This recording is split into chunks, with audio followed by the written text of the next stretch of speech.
Many rushed into chemo without cancer over the last 30 years. By Paul Fissa.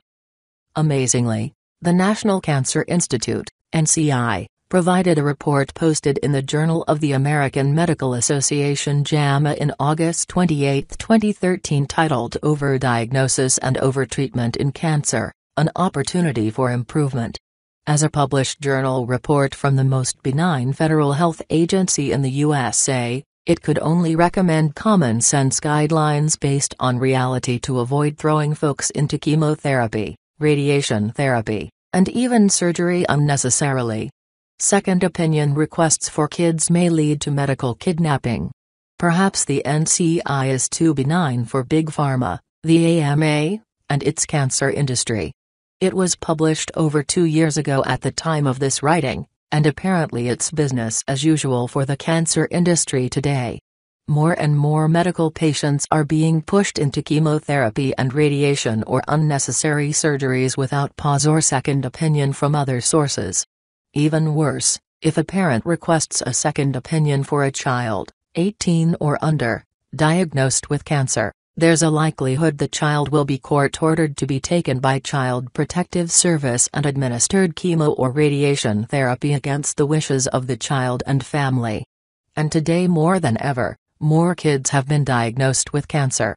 I've also noticed that medical kidnapping for cancer treatments has increased over those past couple of years.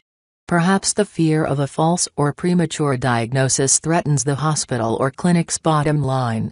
According to this NCI report in the highly respected JAMA, that is highly probable. Goodness gracious, perhaps one of those alternative cancer therapies outside mainstream oncology could be discovered. That would be a total revenue loss for the system of cut, burn, and poison.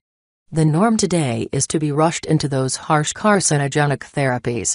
No time to reconsider or get a second opinion. That's the business model side of our so-called health industry, no matter how painful, dangerous, and ineffective the treatment, which usually leads to a recurrence of cancer in a few years or less. Cancer stem cells, which are capable of reproducing more cancer cells, remain after chemo and radiation, often creating cancers more resistant to treatment. UCLA John Comprehensive Cancer Center research discovered that radiation therapy transformed breast cancer cells into highly malignant cancer stem cell-like cells, with 30 times high malignancy post-treatment.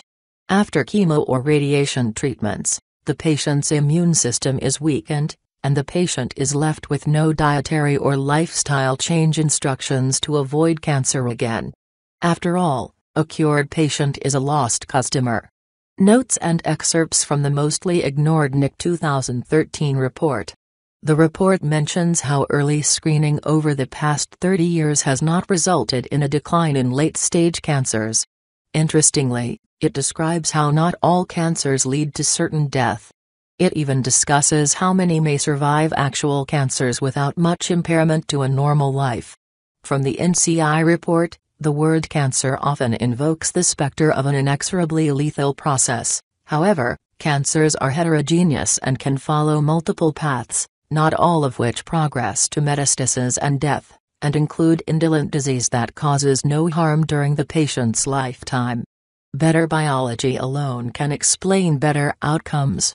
Remember, the NCI report mentions both overdiagnosis and overtreatment, not just overdiagnosis. In other words, those harsh interventions pushed harshly may be totally unnecessary. Of course, most alternative health readers know there are many options, including the cannabis mentioned in a more recent NCI report as well as other dietary and natural and DIY approaches that are available from thecancertutor.com. From the NCI report, physicians, patients, and the general public must be aware that overdiagnosis and overtreatment is common and occurs more frequently with cancer screening. Take that Komen for the cure with your early screening to save lives from mammogram machines that are actually also carcinogenic.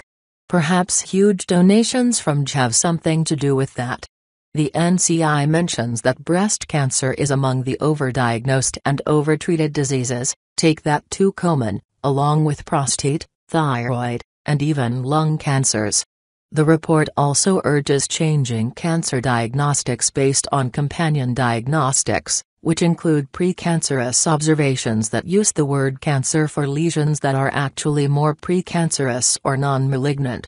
Of course, the NCI isn't recommending DIY alternatives offered by the Cancer Tutor online or going to Mexico or Germany for safe, sane, and effective treatments.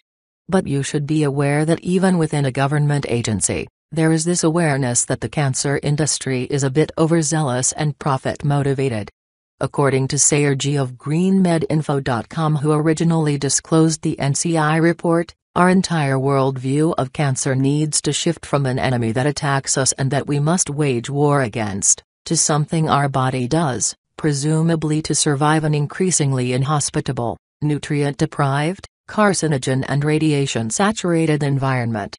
This NCI report strongly implies that over the last 30 years or more, millions have suffered harsh, expensive, sometimes lethal treatments unnecessarily.